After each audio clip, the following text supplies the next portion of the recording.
Magandang araw po mga kaibigan at mga kapatid. Ito pong muli si Brother Ren na sa pangalan ng programang ito na tumatalakay ng ukol sa relihiyon at pananampalataya ay muling nag-aanyaya na tayo po ay makapag-ukol ng ilang mga sandali sa ating gagawing pagtalakay at pag-aaral at pagpapatuloy ng pag-usisa at pagsusuri sa mga aral na itinuturo ng Iglesia ni Cristo 1914. Nung nakaraan po ay nalaman natin na para maging member dyan sa Iglesia ni Cristo, kailangang makinig ng pangangaral nila ng Ebanghelyo, at kung ikaw ay maniwala o bumili, magpabautismo ka sa Iglesia ni Cristo. Yun ang ikapagiging member. At ayon sa kanila, ay kailangan yun to be saved, upang maligtas ang nakinig sa Ebanghelyo ay dapat sumampalataya at magbautismo, sabi nila. Pagpalagay na natin na kapag bautismo na ang isang tao, member na siya, mga kapatid. Ibig bang sabihin nun ay maghihintay na lamang siya nung pangako ng INC na maliligtas daw? Kasi ang sabi maliligtas, ibig sabihin hindi paligtas. Tama na ba yun na nabautismuhan o nabinyagan sa Iglesia ni Cristo ang tao para siya ay magkaroon ng karapatan doon sa sinasabing kaligtasan? Hindi pa po yun sapat, mga kapatid. Bakit po? Meron pang mga tutungkulin, meron pang mga gampanin, meron pang mga ibang susundin ang nagmember sa Iglesia ni Cristo. At ito ay sa biglang dinig parang hindi naman kabigatan, pero kung atin pong uusisaing mabuti ay hindi po ito magaan na gampanin, mga kaibigan at mga magulang. Eto, tanong natin, pagkatapos bang mabautismuhan sa INC, ano pa ang dapat niyang gawin o tungkulin ayon sa doktrina ng Iglesia ni Cristo? Basahin po natin sa kanyang magazine na God's Message daw, sa Centennial Issue, page 66. Ito po ang sabi: twice a week they gather themselves in the houses of worship, firm in the faith that this is a vital part of their services to the Almighty God. 2 beses sa isang linggo, nagkakatipon sila sa mga bahay-sambahan, matibay sa kanilang pananampalataya na ito ay mahalagang bahagi ng kanilang paglilingkod sa Diyos na makapangyarihan sa lahat. Sa maikling salita, ang tinutukoy dito ay yung pag-attend doon sa kanilang pagsambang congregational. Kaya nga ito ay ginagawa nila, nagkakatipon sila doon ang wika sa mga bahay-sambahan. Ilang beses po nila ginagawa ito? Twice a week o 2 beses sa isang linggo. Bakit nila ginagawa ito? Matibay ang wika, ang kanilang pananampalataya na itong pagdalo sa pagsamba sa mga bahay-sambahan tuwing 2 beses, no, ay bahaging mahalaga ng kanilang paglilingkod sa Diyos. Ayun ang sabi ng INC. Sa kanilang paglilingkod sa Diyos, sila ay 2 beses sa isang linggo na sumasamba. Kung 2 beses sa isang linggo, sa isang buwan, 8 beses. 8 times. At kung sa 10 buwan, 80 times. At kung sa 12 buwan o isang taon, 96 times. 96 beses sa isang taon na sila ay a-attend ng pagsambang congregational sa kanilang mga bahay-sambahan. Ito ay yung regular lamang na pagsamba. Bakit natin sinasabing regular? Kasi may special. Ano-ano yung special? July 27, anniversary ng Inc. sa Pilipinas. May 10, birthday ng kanilang brother Felix na sugo raw. Pagkatapos yung December, every December, taunang pasasalamat. Pwede 96 plus 3, 99. Yun lamang ba? Hindi, meron plus 1 pa yan. Ano po yun? Anniversary ng lokal. Halimbawa, ang isang member ay doon siya sa lokal o kongregasyon ng Tondo. May anniversary yun. Kaya ang suma total, at least 100 beses, 100 times, ang miyembro o nagmember o nagpabotismo o umanib sa INC 1914, 100 beses na a-attend doon sa kanilang pagsamba sa kanilang mga bahay-sambahan. Bakit ba in-specify nila sa bahay-sambahan ang kanilang mga pagsamba o pagkakatipon? Basahin natin. Page 69. May sagot sila dyan Hindi siya kung anumang lugar. Basta specified yan. Ang pagkakatipon ng mga kapatid, nag-a-assemble sila, nagsasama-sama sila twice a week. 8 beses sa isang buwan, 96 times sa isang taon, plus 4 na special services sa bahay-sambahan. Bakit daw? Basahin natin. Page 69 itong pasugo. It is also in the house of worship where God listens to the prayers offered by His servants. Kaya particular, specified sa bahay-sambahan o sa house of worship. Bakit daw? Doon daw po sa bahay-sambahan, dinirinig ng Diyos ang mga panalangin iniaalay ng kanyang mga lingkod. Kung hindi sa bahay-sambahan, hindi dinirinig yun ng Diyos kasi malinaw dito sa kanilang aral. In the house of worship, it is where God listens to the prayers. Kaya naka-specify twice a week, they gather themselves in the houses of worship. Bakit doon sa house of worship? Para dinggin ang kanilang panalangin. Para i-recognize ang kanilang paglilingkod o ang pagsamba. 2 beses sa isang linggo, 8 beses sa isang buwan. Kaya kung nagpabotismo ka dyan, maggaya ka na. 100 beses sa isang taon, kailangan nandiyan ka sa mga pagsamba o pagkakatipong congregational. Ano naman kung 100 beses, yan ba ay sino ang nagutos niyan?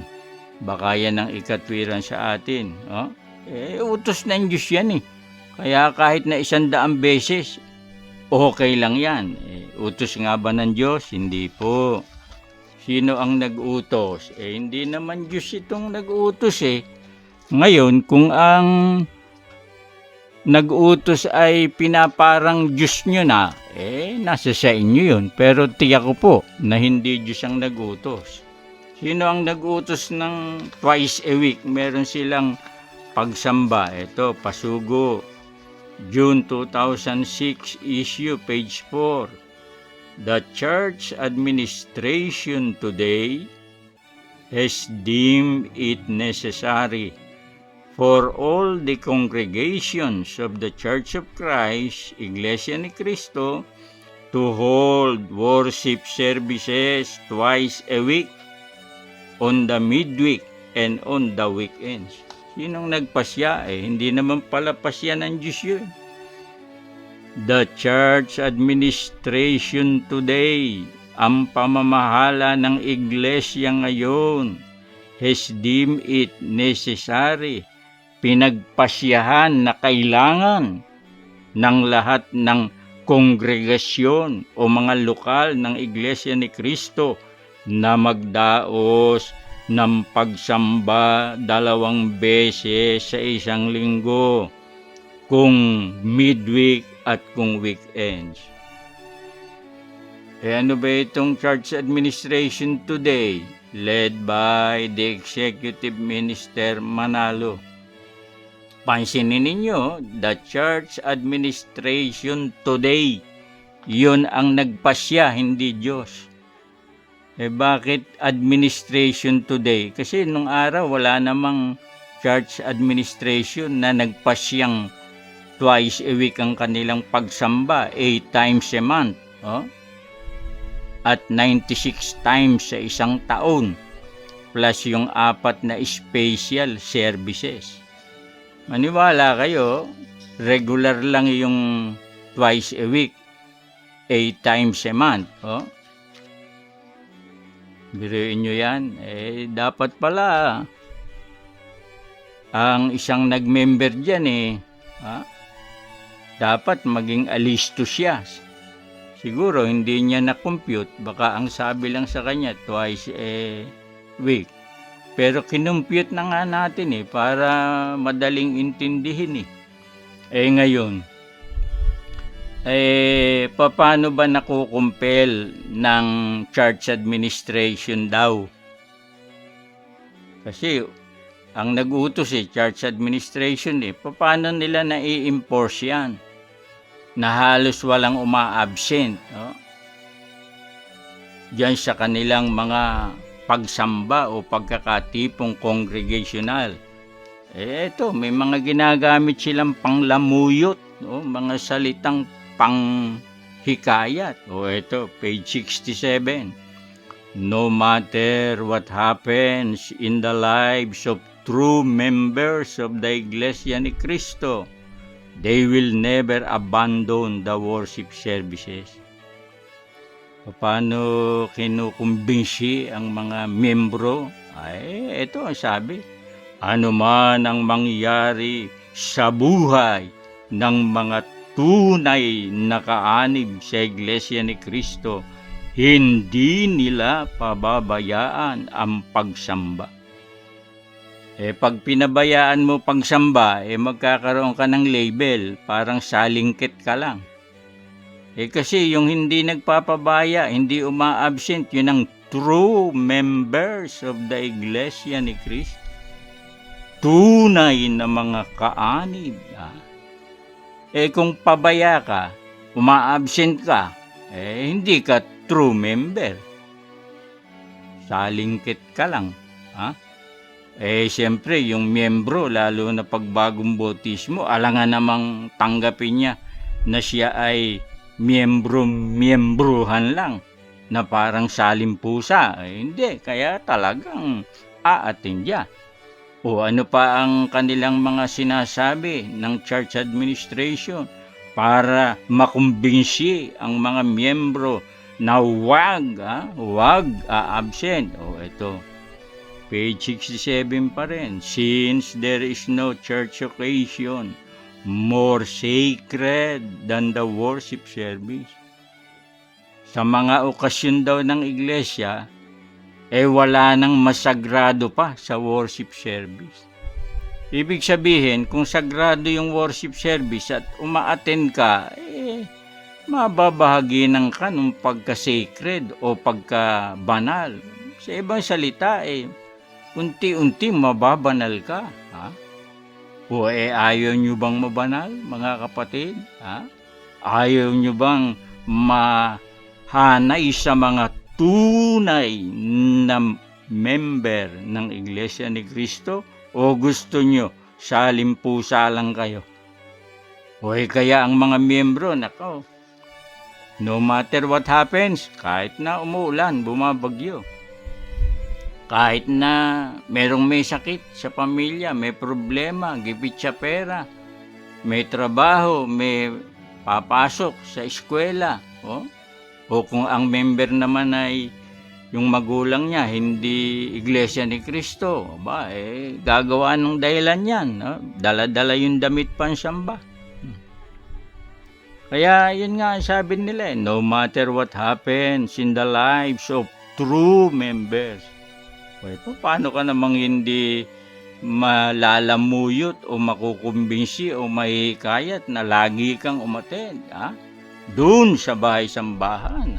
Ang ganda ang wika ng ating bahay-sambahan. Komportable ang wika. Ayan. Kaya pag ikaw ay naging member dyan, malas mo lang. Ang ibig ko sabihin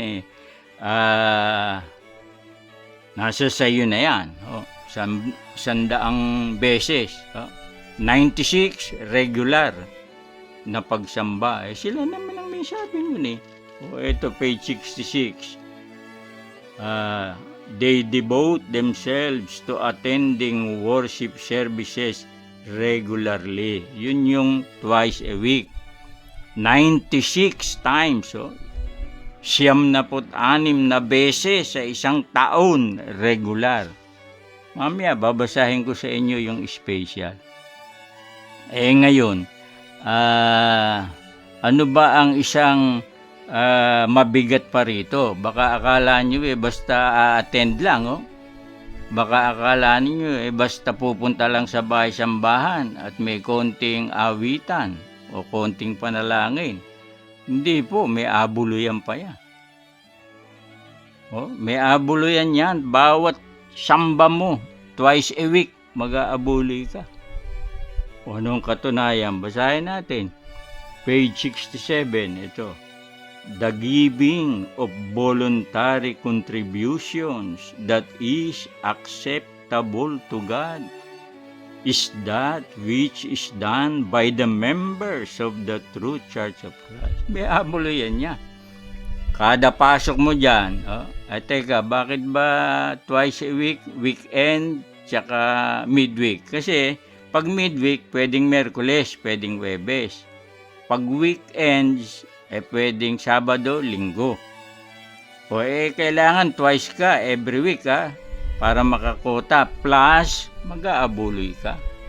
Ano naman, yung sabi, hindi naman sa pilitan, giving of voluntary that is acceptable to God. Voluntary ba talaga? Dito, sa page 67. Pero sa page 68, parang hindi na voluntary, parang meron ng compulsion Bakit? Iba na ang wordings ng mga teksto ito the giving of contributions. Sabi kanina, voluntary contribution that is acceptable. Kung umattend ka ng Merkules, magbibigay ka, maghuhulog ka ng abuloy. Pag umattend ka ng Sabado, ganun din. Umattend ka ng Webes, bigay ka ng abuloy. Umattend ka ng Linggo, bigay ka ng abuloy. Voluntary ba talaga yon? Ito, basahin natin. The giving of contributions is a duty or an obligation that they must not neglect. Page 68, ito. Hindi na ito voluntary. Bakit? Duty raw eh. Pag ba sinabing duty, voluntary ba yun? Hindi obligado ka. Kaya nga sabi, duty or an obligation, they must not. Must. Kapag sinabing must not, medyo may mandatory. Hindi nila dapat pabayaan ang obligasyon o tungkulin o duty na magbigay ng abuloy. Sa regular, siyempre, Huwebes, Linggo, Miyerkules, Sabado, regular yun.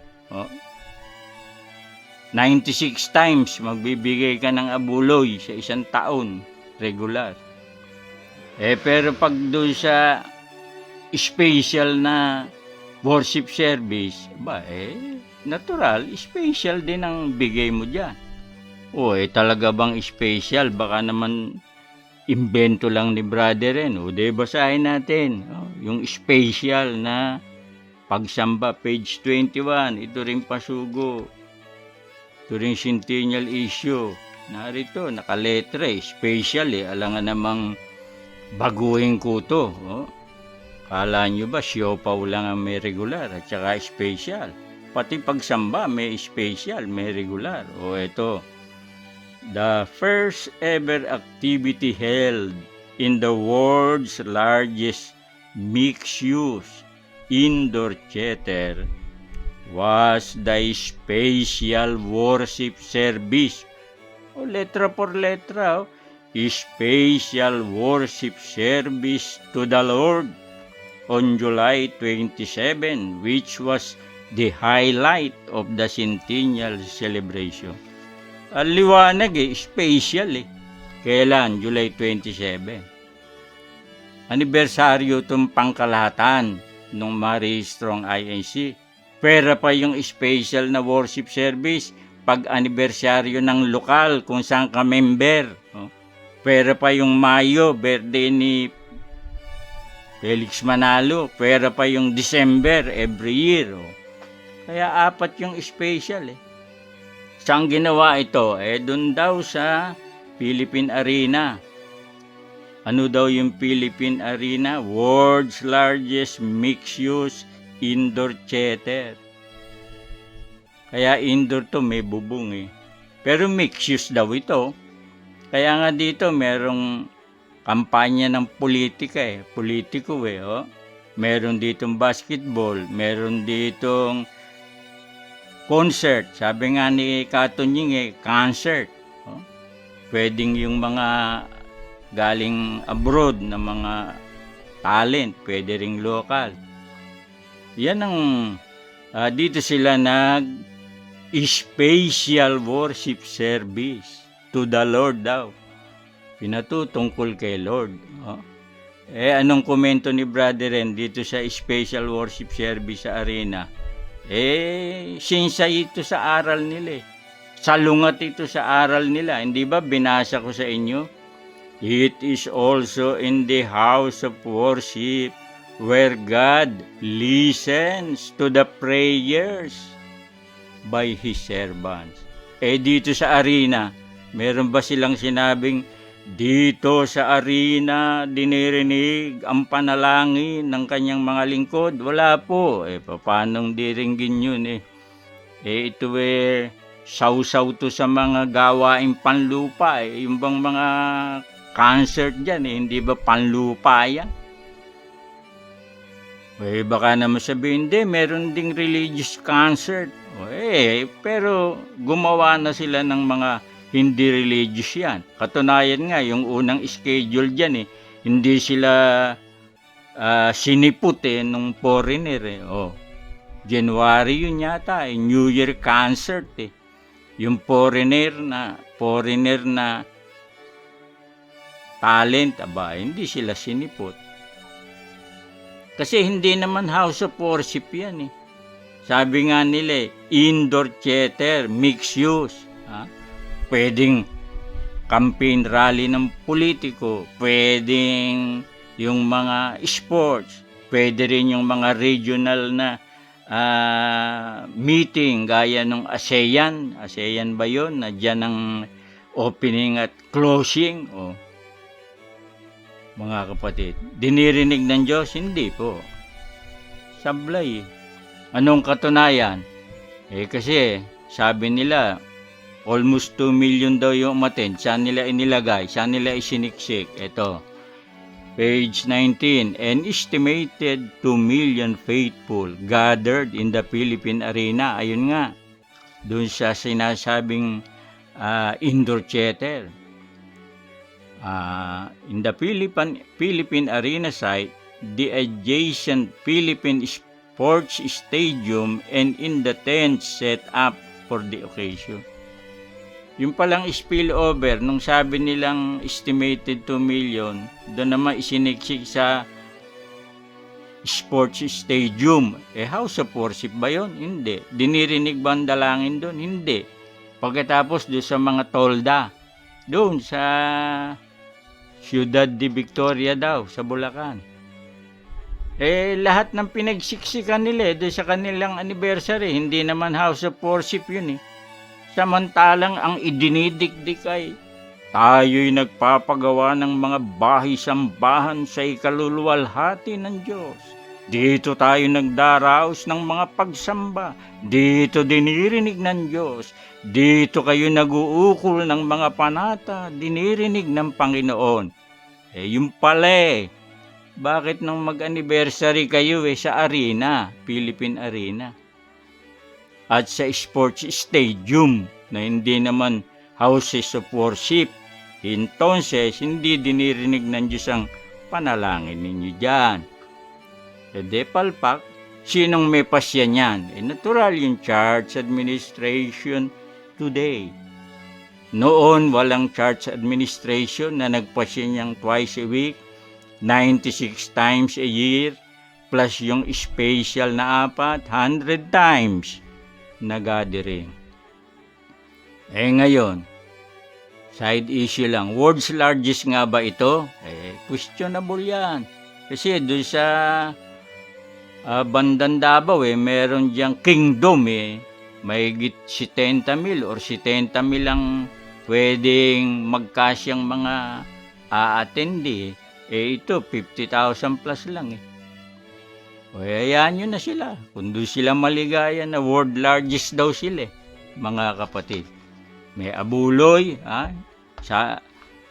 ito daw ay hindi sapilitan pero may pagkasapilitan. Yung regular na pagsamba, wala nga yung word na kinukumpel pero sasabihin ba naman sa iyo, true members yung hindi nagpabaya? Pwede parang ikaw ay salingkit lang pag hindi nagpapabaya ka. Kaya dapat igayak mo yung katawan mo, 100 beses, hindi taon, 100 beses sa isang taon. Anong kailangan? Atin ka, huwag kang a-absent. Maghuhulog ka o mag-aabuloy ka. Kaya nga in-specify nila sa house of worship, doon daw dinirinig bukod siya doon yung allegedly dinirinig, nandun yung kaban nandun yung buslo yung huhulugan mo ng abuloy mga kapatid, yung pinaka-box, drop box, nandun din sa houses of worship Kaya ini-specify, doon tayo magkakatipon sa bahay-sambahan, doon diringgin. Hindi na sinabing, nandun din ang mga kaban o hulugan ng inyong abuloy, mga kapatid. Pero nung sa arena sila, at doon sa sports stadium, wala naman silang sinabing diringgin din dyan. Special. Hindi ko mo special diringgin, mga kapatid. Hanggang dito po muna at salamat po sa inyong pagsubaybay.